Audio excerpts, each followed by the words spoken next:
Dr. Nash is an American physician, a scholar, a public health expert.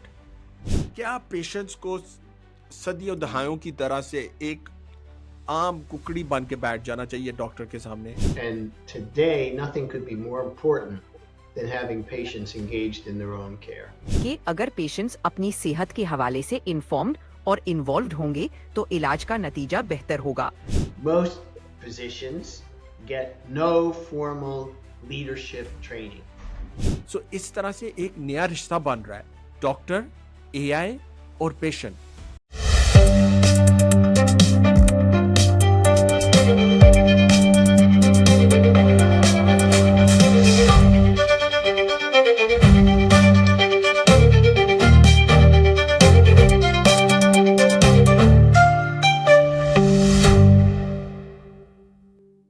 Hello और अस्सलाम वालेकुम।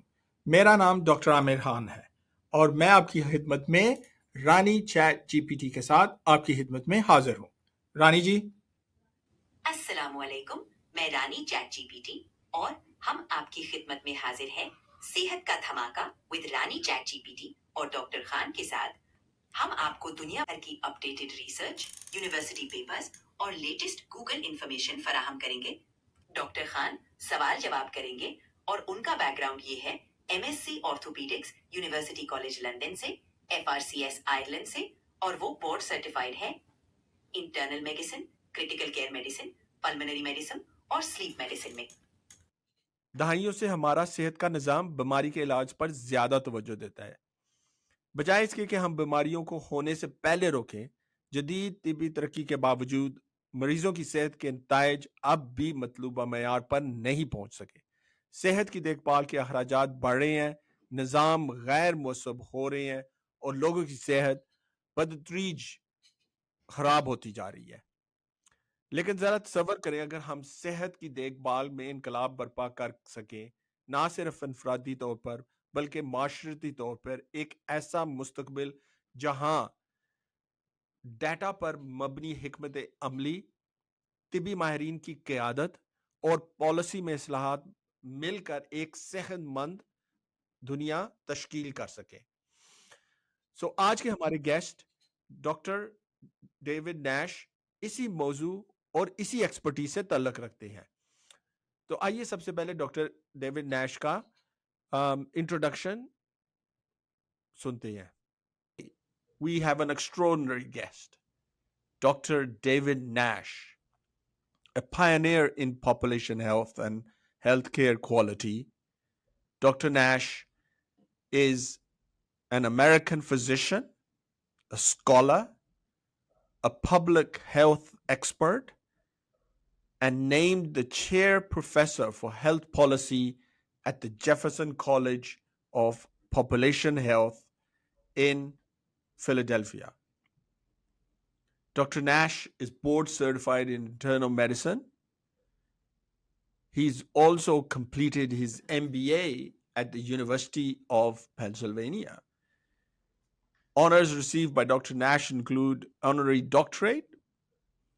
He's authored more than 100 peer-reviewed articles and edited 25 books, including the quality book Demand Better and the most recent book, best-selling How COVID Crashed the System, a guide to fixing American healthcare. Dr. Nash is currently the editor-in-chief of the American Journal of Medical Quality and Population Health Management. तो सुनते हैं कि रानी क्या कहती है भला। Doctor David Nash जो कि जेफरसन यूनिवर्सिटी में है, उनके बारे में आप भी जरा बताओ। हमने सुना उनका तारफ, आप उनकी समरी हमें बताएं। जी doctor Khan, doctor David Nash Jefferson university में पॉपुलेशन हेल्थ के एक्सपर्ट हैं। उन्होंने हेल्थ केयर रिफॉर्म और पब्लिक हेल्थ के बेहतरीन निज़ाम के लिए काफ़ी रिसर्च की है।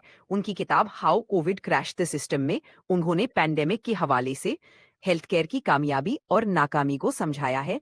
उनकी लीडरशिप और इनसाइट से लोगों को काफ़ी फ़ायदा हुआ है। डॉक्टर डेविड नैश जो है इस वक्त दुनिया के टॉप पब्लिक हेल्थ के एक्सपर्ट्स हैं और आप सुनेंगे कि किस तरह से वो अमेरिकन हेल्थ केयर सिस्टम के बारे में वरीड है परेशान है और वो अपने नॉलेज से आप लोगों को क्या समझाना चाहते हैं। तो चले आए सबसे पहले उनको पहले सवाल पूछते हैं, पॉपुलेशन हेल्थ का क्या मतलब है? 6. Okay. And we want you to tell our audience, what do you mean or how would you define population health as it is? Wow. Okay. So let's go back in history to 2008 on the campus of Thomas Jefferson University in Philadelphia, which has been my home for the past 35 years. But in 2008, the Board of Trustees at Jefferson decided it was time to build a brand new school from scratch. And remember, this is 2 years before Obamacare, which was 2010. And the board and the university president at that time thought, well, this new school should be focused not just on public health, but on issues like health policy, health economics, and healthcare quality and safety. So if we put it all together, that's what population health is all about. So it's public health is at the core, and we're surrounding it with issues like health policy, health economics, and healthcare quality and safety. One analogy we used to make that all of that, that's the roof of the house is population health, and it's held up by the various pillars, with the central pillar still being public health and all of its key tenets. Population health, the term itself, we generally attribute that to Dr. David Kindig, Kindig, still alive and working at the University of Wisconsin in Madison at their Institute for Population Health, who in 2003, that's a long time ago, in an article in the American Journal of Public Health, first introduced us to the term population health. So my summary is it's still a lot of public health, but we're surrounded with all these other critically important issues, especially in America. बिल्कुल doctor Khan, population health का मतलब है किसी community या group की overall सेहत का ख्याल रखना। इसमें सिर्फ बीमारियों का इलाज नहीं बल्कि उन्हें होने से पहले रोकने के लिए प्रिवेंटिव मेजर्स भी शामिल हैं। डॉक्टर नैश इसी हवाले से अपनी रिसर्च और तजुर्बात से गाइड करेंगे कि हम सब कैसे अपनी सेहत का बेहतरीन ख्याल रख सकते हैं। डॉक्टर नैश का दूसरा सवाल जो हमने पूछा वो था कि पेशेंट्स का क्या रोल है? क्या पेशेंट्स को सदियों दहाइयों की तरह से एक आम कुकड़ी बन के बैठ जाना चाहिए डॉक्टर के सामने? क्या उनको एक्टिवली इन्वॉल्व भी होना चाहिए अपनी केयर के बारे में? तो डॉक्टर नैश जो है ना इस बारे में बड़ा स्ट्रॉन्ग ओपिनियन रखते हैं। आइए उनकी बातें सुनती है। वो क्या कहते हैं कि पेशेंट की पार्टिसिपेशन जरूरी है, अगर जरूरी है तो कैसे होनी चाहिए और उनके क्या व्यूज हैं इसके बारे में? Before we go on to discuss the hospital systems and healthcare systems and how we can improve, give us a little bit of an insight about what do you think, in your eyes, is the patient's role in this? Wow. Patient engagement in achieving better health outcomes, specifically at a population level or a community level. Yeah. So I've always believed, like the leadership at Harvard Medical School, who first coined the term "nothing about me without me," Tom Del Banco and all of his followers. So I've always subscribed to that theory. That's sort of part one. And part two, by providing transparency and public accountability for what we do as clinicians, that's how you engage with the public. So I have led as an example of this, the work in Pennsylvania as an advisor to be as transparent as we possibly can on the outcomes of care on a DRG by DRG basis for every hospital in our state. We have one of the largest, oldest 30+ year history data sets that describe in quite some detail, even at the doctor level, how are we doing? And how do we compare with other states and with other systems and countries around the world? In any event, patient engagement starts with transparency of our outcomes, and patient engagement also depends on the notion that nothing's going to happen to anybody without their understanding, their permission, and their participation. And today, nothing could be more important than having patients engaged in their own care. Everyone will be a patient, has been a patient, including myself, of course, and I'm always learning. And being a patient is a big job. And I wish we had better tools and better education, but I think patient engagement is at the very center of what population health is all about.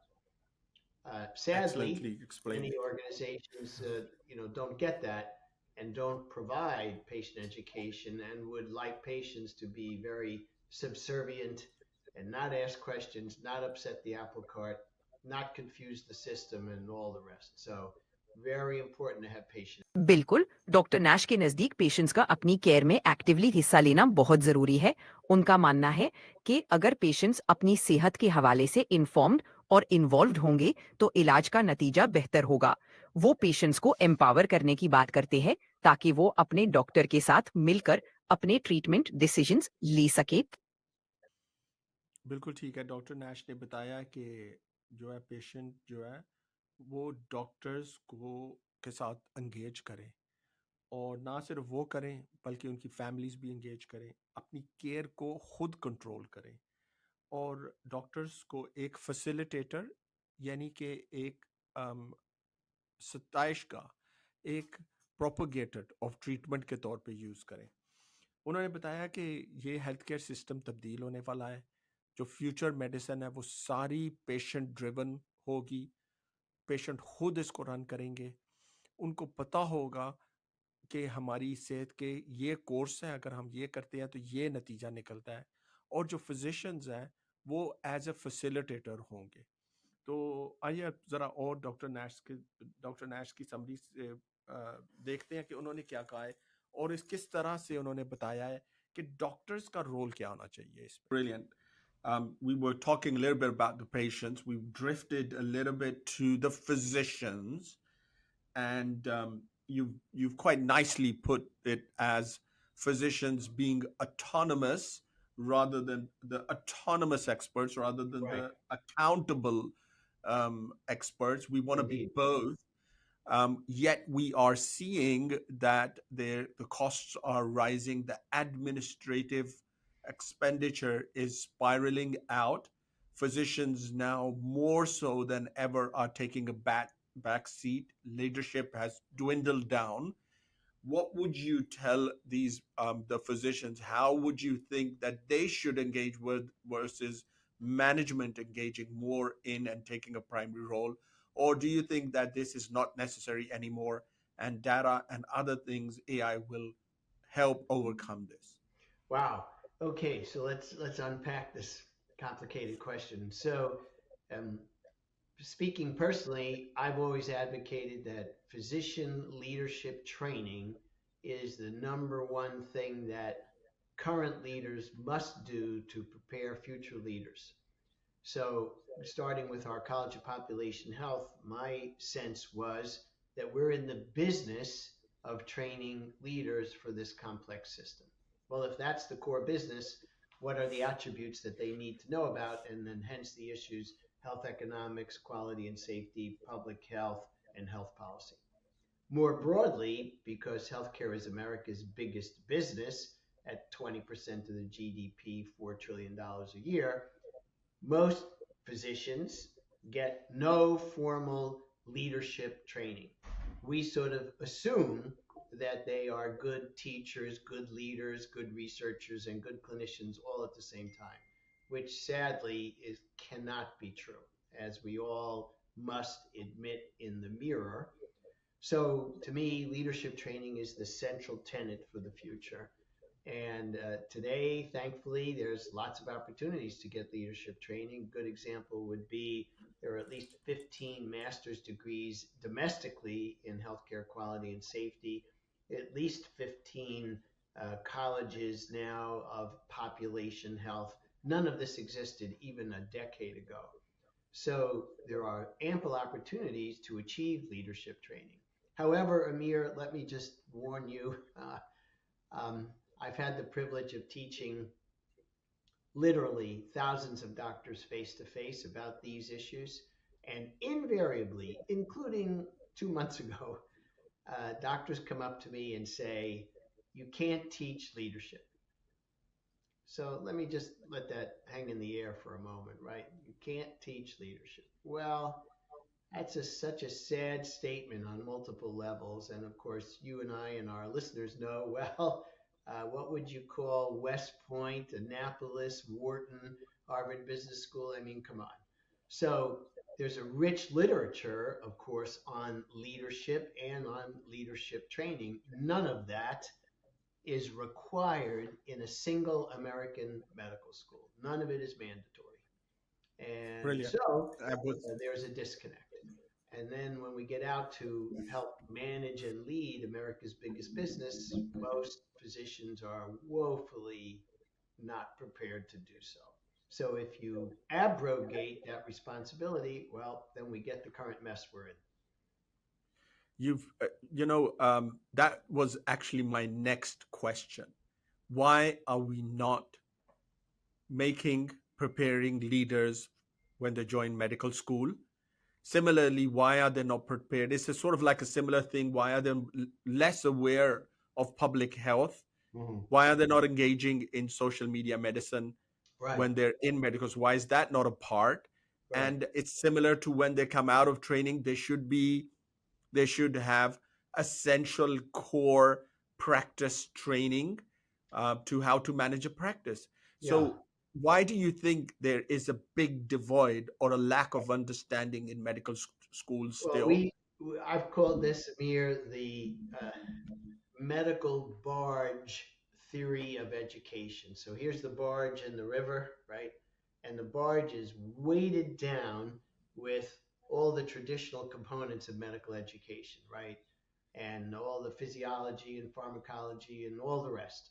And so the leaders of each of those areas claim that their content is the most important. And so here comes the barge. What are you going to throw off the barge in order to put some, quote, new material onto the barge? And I would argue sink the barge and start over and do a few things. Get more persons into medical school who are not science majors, who are liberal arts majors, who from various disciplines.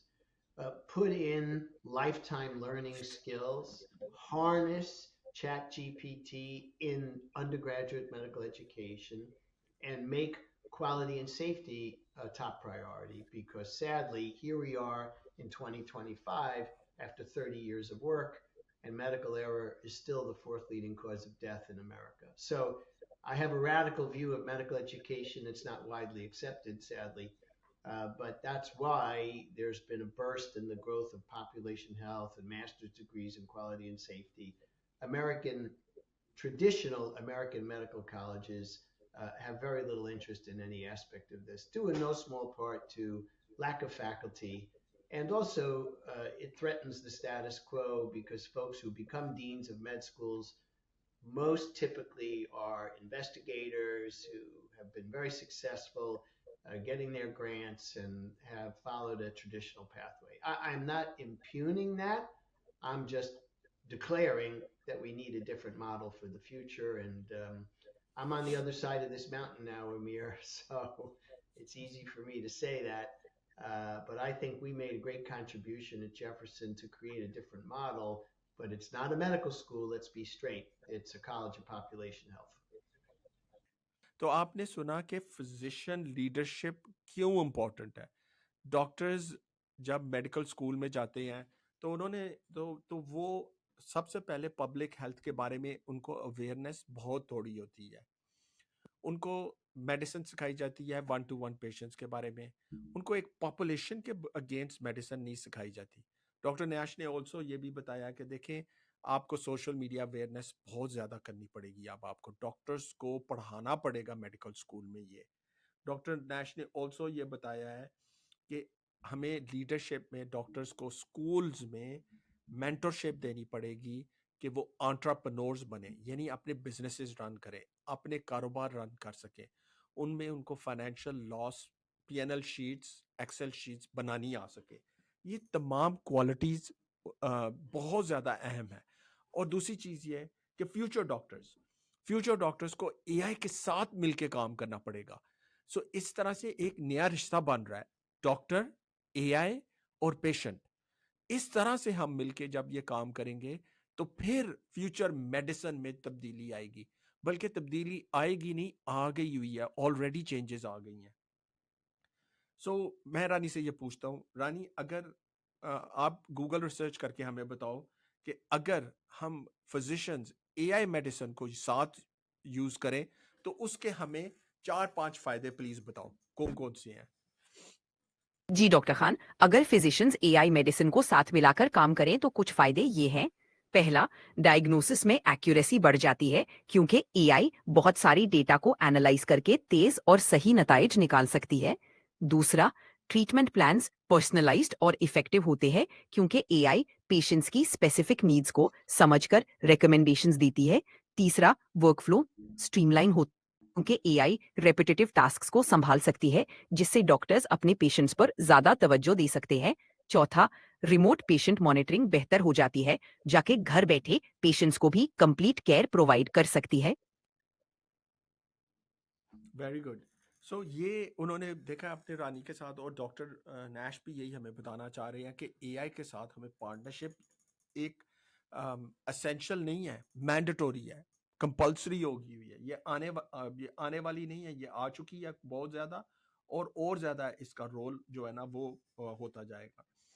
Public health के हवाले से हम उन्होंने बताया कि किस तरह से आपके कल्चर्स, आपकी रेस, आपकी financial situation, whether there is hunger or poverty, और एजुकेशन, ये तमाम मज़ामीन को आपको इकट्ठे मिलके पब्लिक हेल्थ के बारे में डिसीजंस लेने पड़ते हैं।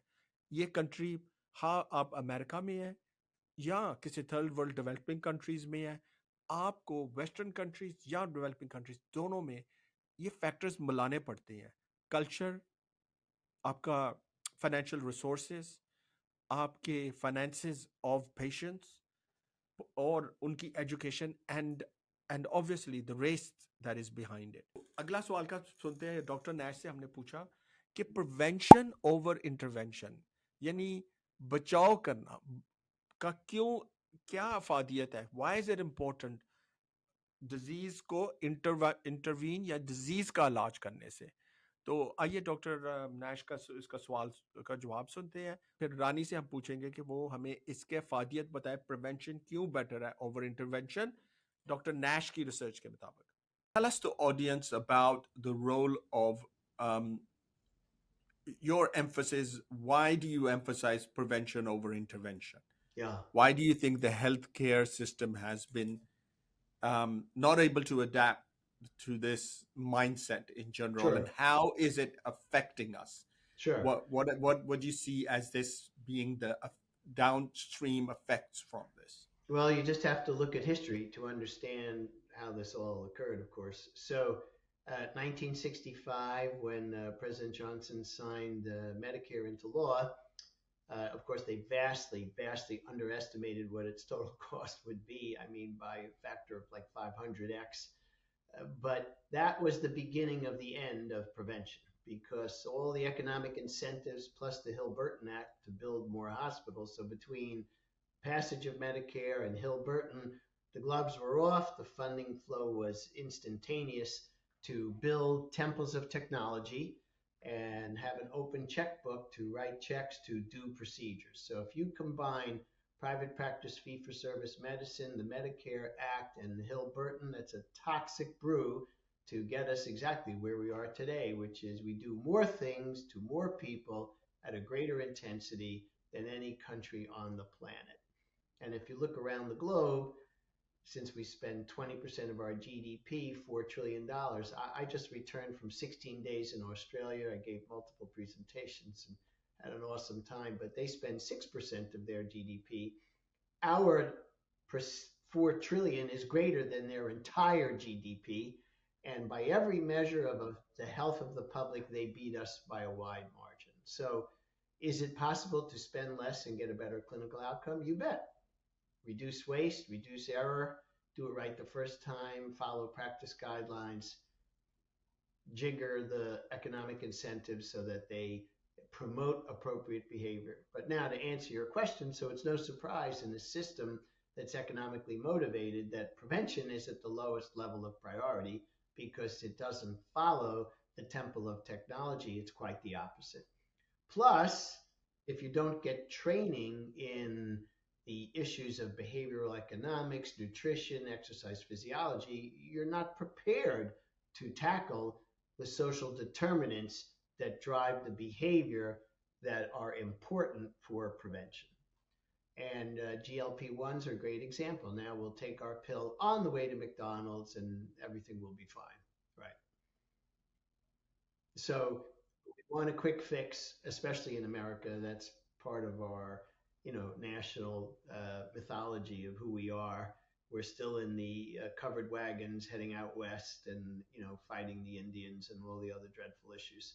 So that individualism drives everything. And sure, when you add on private practice fee for service, do more, get paid more, well, that's unavoidable. जी डॉक्टर खान, प्रिवेंशन के फायदे ये हैं कि इससे बीमारियां होने से पहले ही रोका जा सकती है, जिससे ना सिर्फ पेशेंट्स की सेहत बेहतर रहती है, बल्कि हेल्थ केयर सिस्टम पर भी बोझ कम होता है। प्रिवेंशन ज़्यादा कॉस्ट इफेक्टिव भी होती है क्योंकि बीमारी की ट्रीट करने की ज़रूरत कम पड़ती है। डॉक्टर नैश के मुताबिक प्रिवेंशन पर फोकस करने से ओवरऑल क्वालिटी ऑफ लाइफ भी बेहतर होती है और हेल्थ केयर रिसोर्सेज को बेहतर तरीके से यूटिलाइज किया जा सकता है। We want to go discuss a little bit about healthcare systems, and there's no better place to start by discussing how you express this in your book, COVID Crashed the System, or how COVID crashed the system. And you've highlighted during this pandemic how there were lots of system institutional failures. Right. Would like to hear your view, the key lessons that you would like to tell the audience. I'm sure there's a lot to learn from the book. Wow. And there's a lot of explanation and very thorough insightness into the book. But how would you summarize this as hey, great. In your eyes, what were the key lessons where you think? Wow. Well, first of all, thanks for talking about our book and my co-author Charles Wilforth and I. It was therapeutic for me to work on the book with Charles early on in the pandemic. We started writing in August of 2020, so roughly 3 or 4 months in, and then the book came out in September of 22. So basically 2 years of work. And for a small book published by a great publisher, we are past our second or third printing at this point. So it's been widely read, which I'm very, very happy about. And all the proceeds went to Jefferson, which is also very important. But to answer your question, look, I think there are a couple of take-home messages. Clearly, it's all about culture. So American exceptionalism, federalism, all contributed to the worsening of the pandemic. Let me explain. So our exceptionalism was, hey, let's not listen to Italy or to Australia or to Israel. We're going to do it our way. Well, that was a real challenge. American federalism, let's remember governors, and at that time the Trump administration, part one especially, were fighting with one another for resources rather than having a national approach. And then, so federalism, exceptionalism, and then finally American individualism, which basically was, I care about me, I don't care about you. And again, the analogy I'll make, having just gotten back from Australia, where they have what they call mateship. You're my mate, I'm your mate, not in a conjugal sense, but as a friend. And that mateship meant that I care about you. You may not be my best pal, but I care about you, and we're going to figure out a way to help each other and make this work. And so this was very, very, very important conclusion. So federalism, exceptionalism, and individualism, those are the key take-home messages. I think the other thing we learned was total lack of leadership, especially early on in the pandemic, really, really important. And then finally, a couple of positives that we could point to would be the notion of the incident command culture. So everybody here remembers that hospitals created the incident command structure, which is mandatory by law and Medicare Joint Commission during the early part of the pandemic. And within that incident command structure, that also meant that we were looking every day about how we could do a better job, right? We looked in the mirror every day to say, is it steroids? Is it prone positioning? What the hell is it? And that culture of self-evaluation, I wish we could drink from that every day moving forward, would be incredibly helpful moving forward. So that's another thing we learned. And then finally, of course, again, culture eats technology, for breakfast. So the model of when it was mostly over, we turned around and we looked at all of our other outcome measures, which were terrible, right? Back to sepsis diagnosis, central line infection, all the other things. We're just barely coming out of that right now. So let's just say, for argument's sake, we're 4 to 5 years behind. Well, the silver lining there, it gives us an opportunity to ask the question, are these the right measures? So let me summarize.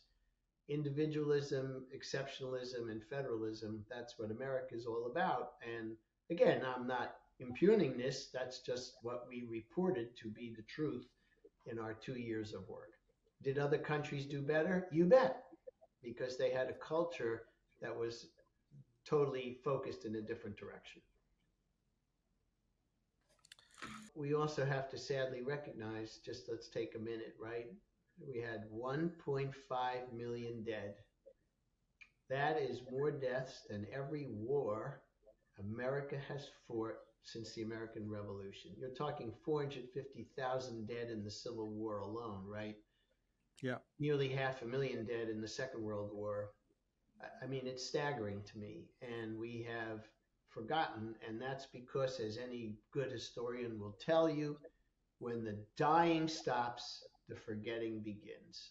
When the dying stops, the forgetting begins. And so help us, we are in that stage right now. Who wants to talk about COVID? Only weird guys like Nash and a few others.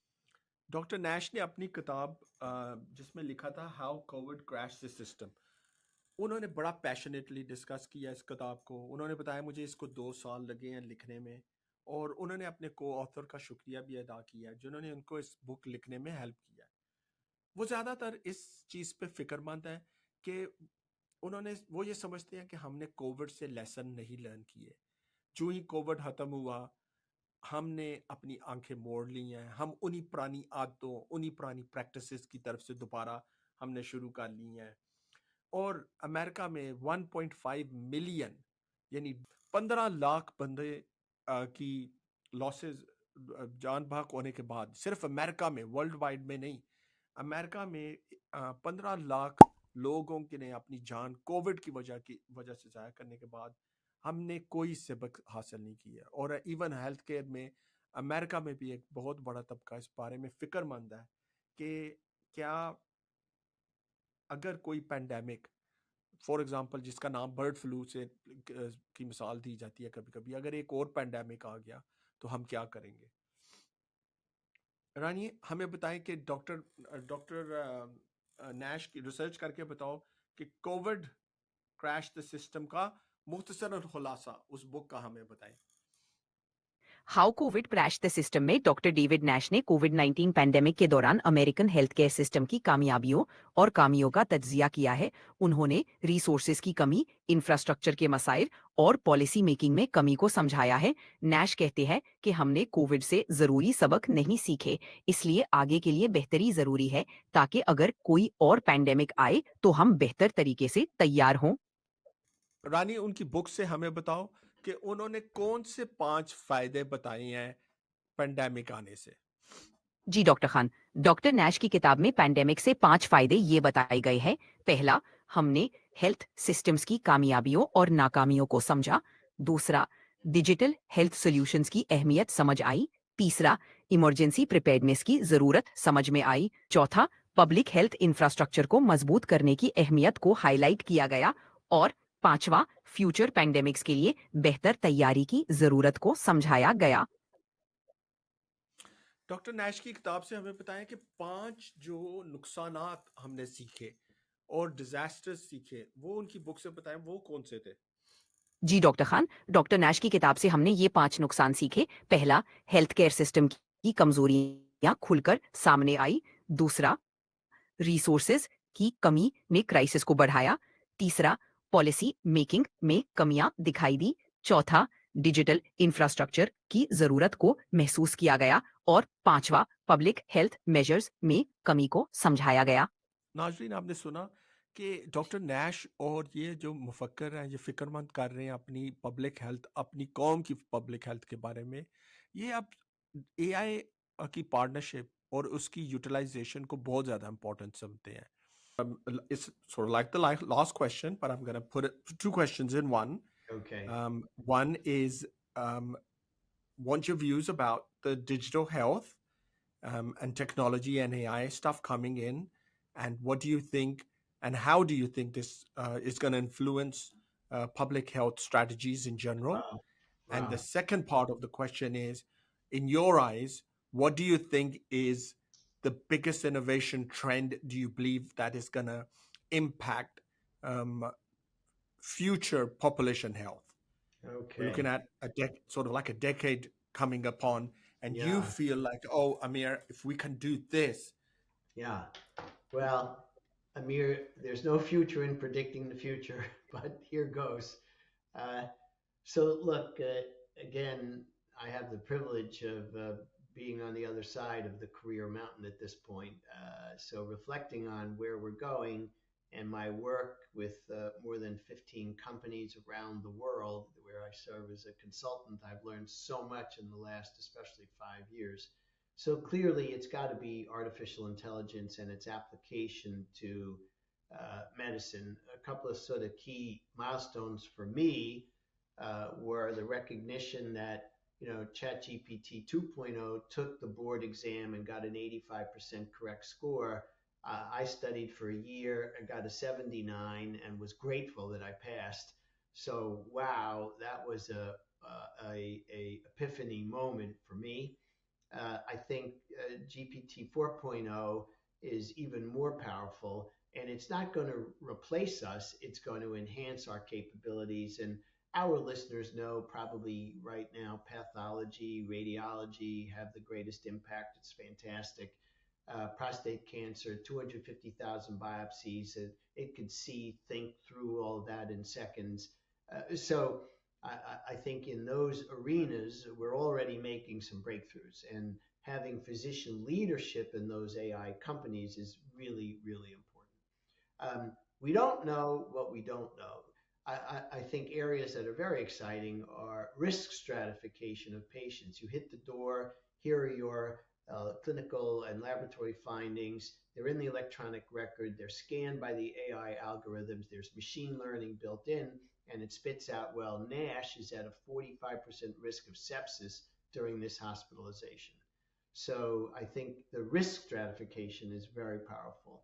And then applying what resources are we going to need to take good care of him, and where is he going to end up, and what's that going to cost. I think we'll be able to do all of that. So I think it's a very bright future for these tools. It's an incredible breakthrough. It appears as though it just became available in November of last year, but of course we know folks have been working on this for more than a decade at various places around the country. It just became commercially available in November of 24, roughly, but there's at least 10 years of hard work behind all this. I can't go 10 years out. I could only go 2 to 3 years out. And I really hope that we'll be able to use it as a tool to promote adherence to best practice, to do a better job risk stratification, and then ultimately also take into account things like poverty, racism, hunger, all of that, and see how that so critically influences the health of our country.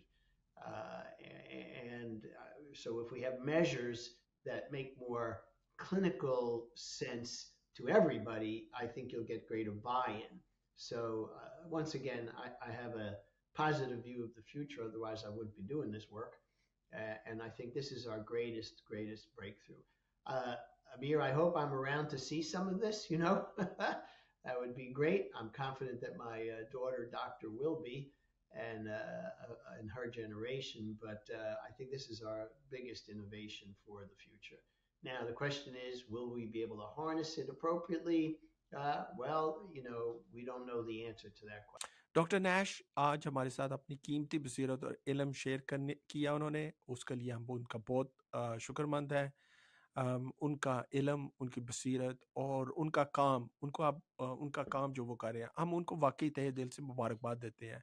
तो इसके साथ मुझे और रानी chat GPT को इजाज़त दें। हम आपकी खिदमत में फिर दोबारा हाजिर होंगे। अगर आपको ये शो पसंद आ रहा है तो प्लीज़ इसको लाइक, सब्सक्राइब और शेयर करें, और हमारी ऑडियंस को और रानी जीपीटी को फीडबैक देना ना भूलिएगा। अस्सलाम वालेकुम, टेक केयर।